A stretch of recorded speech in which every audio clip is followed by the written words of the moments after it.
מתנות קטנות, מישהו שלח לי מתנות קטנות, כמו הכוח לקבל את מה שאין, את מה שיש, מה עוד אפשר כבר לבקש, מתנות קטנות.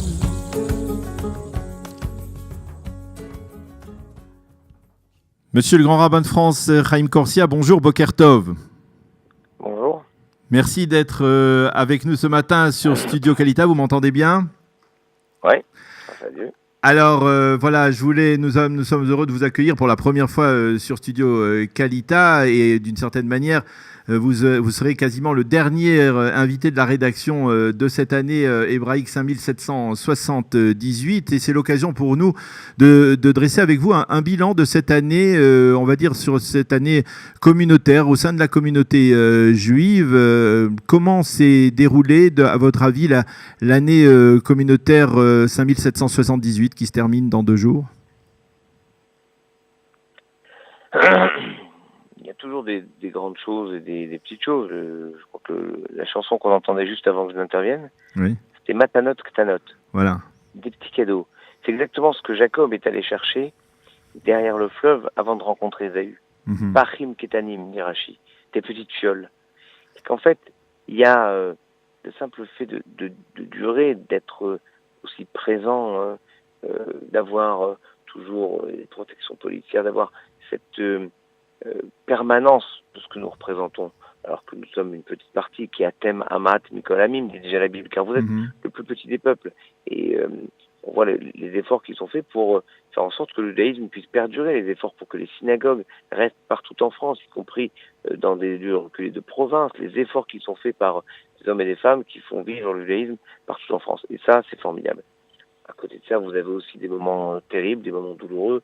Je repense aux obsèques de Mireille Knoll suite à son assassinat horrible, et la suite de l'assassinat de Lucie Attal, ce qui s'est encore passé récemment, l'agression contre notre ami Roger Pinto et son épouse, et au quotidien une sorte de sentiment qu'on peut dire des choses maintenant et que on peut s'en prendre par exemple à Israël comme si c'était plus légitime que d'attaquer les Juifs. Et d'où l'importance, encore une fois, Matanot Ktanot, Pachim Ktani, les petites choses, mais essentielles. La réaffirmation par le président de la République, comme par ses prédécesseurs, que l'antisionisme est une forme renouvelée d'antisémitisme. C'est-à-dire qu'il n'y a pas une autorisation de critiquer Israël avec les mêmes mots que l'antisémitisme. On peut critiquer Israël, on peut critiquer le gouvernement d'Israël, mais pas la légitimité d'Israël d'exister. La France s'est dotée, ça aussi c'est Pachim Ktanim, une petite chose, un petit cadeau, le seul pays au monde à s'être doté d'une loi interdisant, condamnant les campagnes de boycott des produits israéliens. Donc il y a un enjeu parallèlement, puisque certains boycottent les produits israéliens, d'aller prendre les produits israéliens parce qu'il y a une mitzvah de manger les produits de la terre d'Israël. Et je le vois maintenant avec les fêtes de Rosh Hashanah, avec la recherche des dates des produits d'Israël. Le fait que beaucoup de Français aillent passer leurs vacances en Israël, c'est aussi une façon de tisser ces liens. Donc vous voyez, il y a des choses qui sont grandes, des choses qui sont petites, et ça fait une année, finalement, je crois que c'est dans le texte d'Achot Ketana qui est le mieux décrit, que finissent cette année et ses vicissitudes et que débute cette année et ses bénédictions.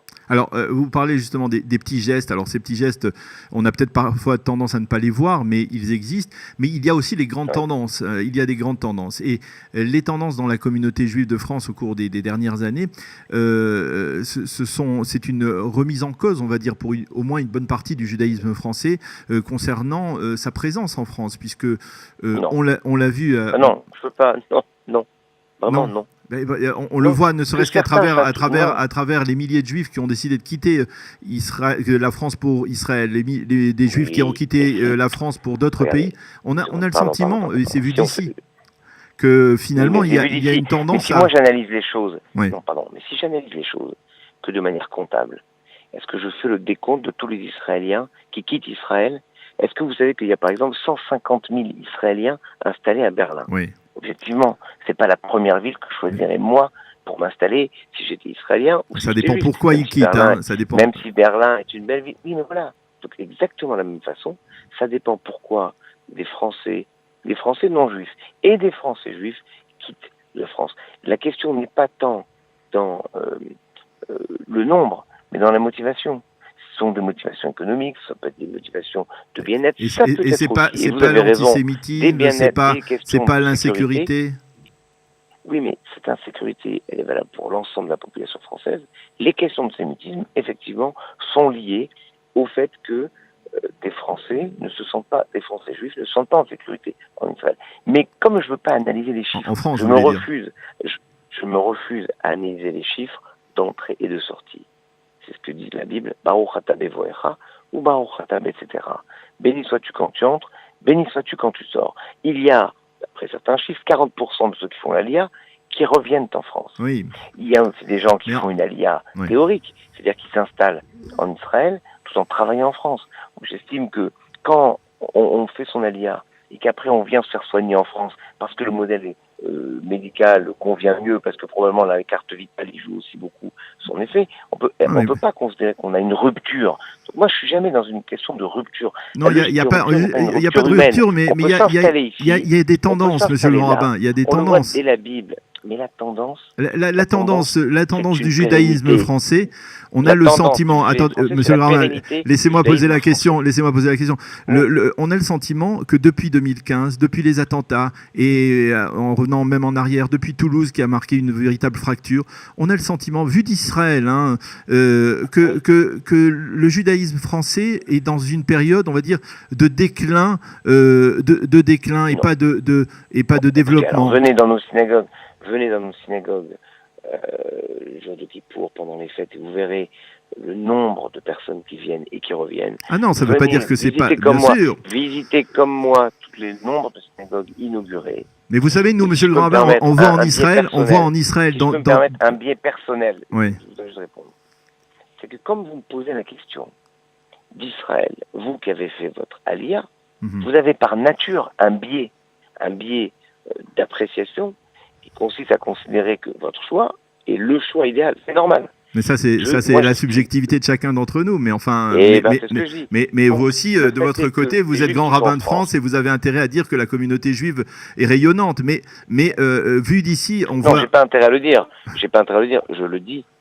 J'ai pas intérêt à le dire. S'il y avait un problème lourd, je le dis et je l'ai dit. J'ai dit au président de la République lorsqu'il vient à la synagogue de la Victoire, donc devant lui, je dis qu'on se pose des questions. Mais en même temps, ces pachim kétanim, ces petites choses qui sont formidables, sont toujours le gage d'une pérennité du judaïsme. La France est constituée avec aussi l'apport du judaïsme tout au long des siècles, et aujourd'hui encore, et c'est quelque chose qui est important à la fois pour nous, notre bien-être, notre sérénité, mais en même temps pour l'ensemble du pays. Et la France en a parfaitement conscience. Donc moi, je cherche pas à rassurer parce qu'il c'est bien de rassurer.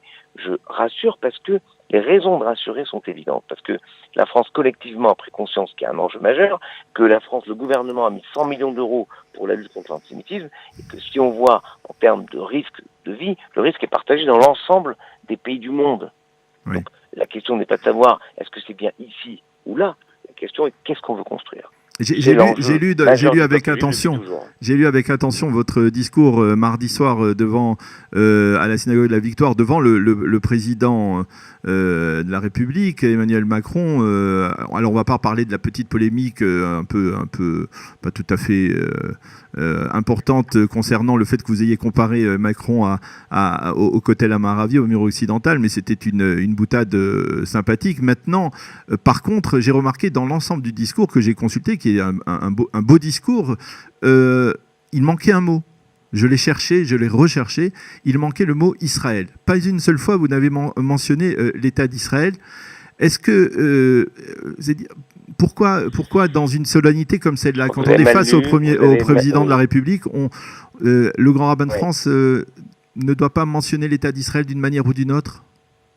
Il y a une complémentarité dans les discours. Le président du Constituant, Joël Mergui, en a parlé.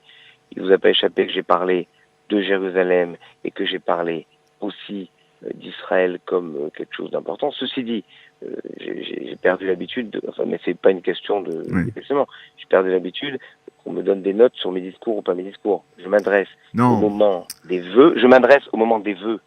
à la communauté juive française, je m'adresse aussi aux autorités qui étaient présentes pour des vœux pour l'année.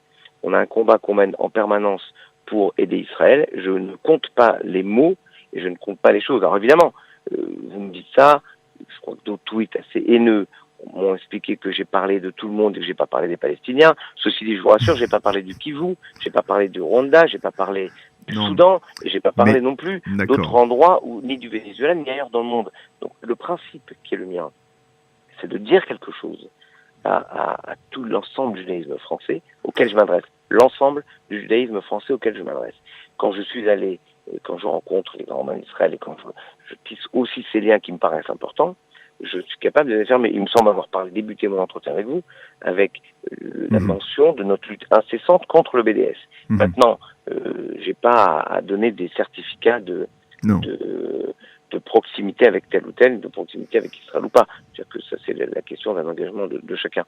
Ceci dit, mais peut-être parfois... On parlait d'à-titre polémique. Non, il n'y a pas de...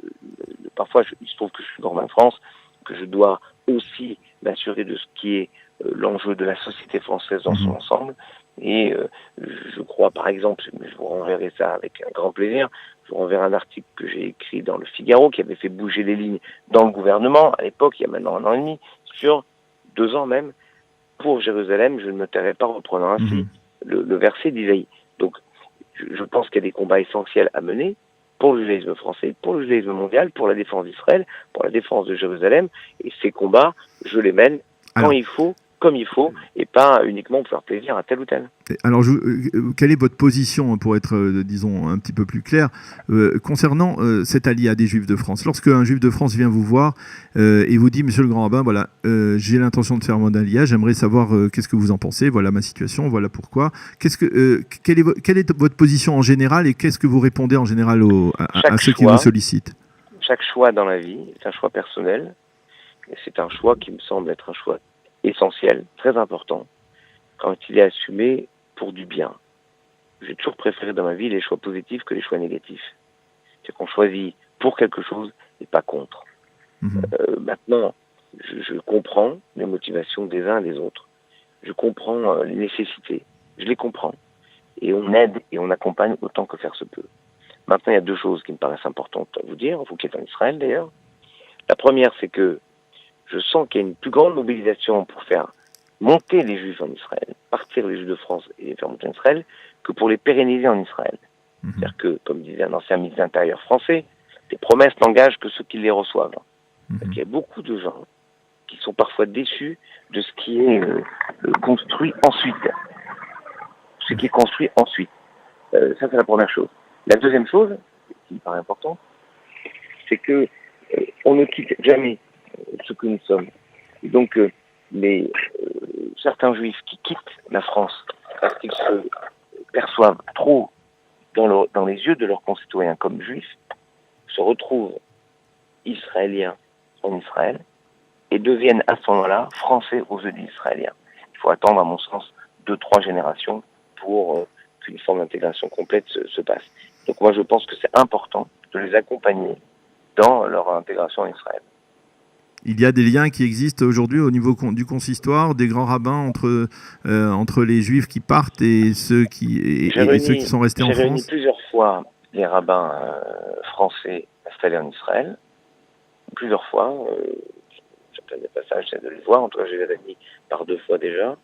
Et ça me semble important d'accompagner nos fidèles qui s'installent en Israël parce que le système communautaire français unitaire n'existe pas tellement en Israël, ce qui fait que beaucoup de synagogues francophones se font en Israël, des synagogues qui ne sont pas segmentées par degré de religiosité, ce qui est plutôt le modèle israélien, qui est une société de manière segmentée par nature.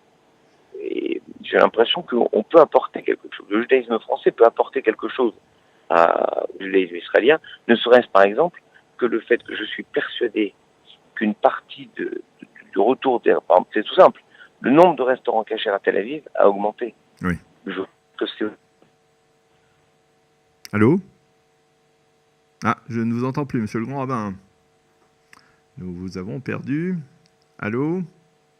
Le niveau de cacheroute qu'ils avaient en France. On ne nous a pas entendu pendant quelques secondes, mais en tout cas, je voudrais vous poser une dernière question. Rosh Hashanah, c'est l'heure des bilans, c'est aussi l'heure des perspectives. Quels seraient les défis? Quels sont, à votre avis, aujourd'hui, les véritables défis? Et là, je ne parle pas de Pahim Ktani, mais je parle peut-être aussi de grandes tendances. Quels sont les défis pour le judaïsme français dans les années à venir, à votre avis, les défis prioritaires? C'est l'unité. C'est que ceux qui sont en Israël ne considèrent pas que tous ceux qui sont en Gola sont des sous-juifs, que ceux qui sont en Gola ne considèrent pas que ceux qui sont en Israël sont des extrémistes, que en Israël, les uns les autres ne se segmentent pas par religiosité pratique ou pas pratique, qu'en Gola, on ne se considère pas plus ou moins impliqué parce qu'on est loin ou proche des synagogues.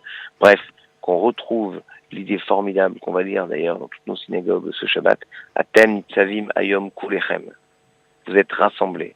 Et croyez-moi, ça c'est un grand objectif. Et c'est celui que je souhaite atteindre et que je prie d'ailleurs, pour que l'Éternel nous aide tous à réussir ce défi de l'unité dans notre communauté. Voilà, alors ça sera le mot de la fin, le mot de la paracha, parce que nous avons chaque vendredi l'habitude de demander à une personnalité rabbinique de nous donner un mot de la paracha. Vous voulez peut-être en rajouter un plus profond et plus important, mais on vous laisse l'antenne pour quelques minutes pour nous livrer un enseignement sur cette paracha, si vous le souhaitez.